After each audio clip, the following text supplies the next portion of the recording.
ఆదిముని అన్నారేమిటండి, మిగిలిన వాళ్ళంతా పుట్టి పెరిగి తపస్సులు చేసి మునీశ్వరుడయ్యారు. వ్యాసుడు మాత్రము పుట్టుకతోటే 6 ఏళ్ల పిల్లాడిగా పుట్టి మునీశ్వరుడిగానే వచ్చాడు. ఎలాగా? అది పరాశరుని గొప్పతనము.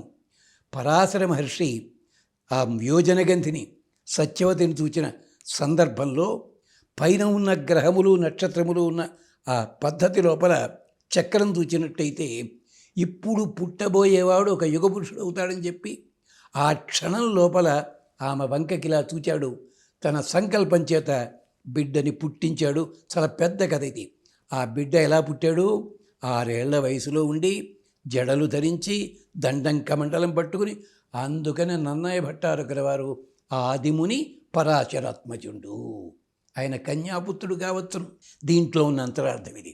అంటే ముందుగా సూచనగా చిన్న చెప్పి తర్వాత భారతంలో విషయాలు మాట్లాడుకోవాలి కనుక ఇది సూక్ష్మంగా చెప్తున్నాం.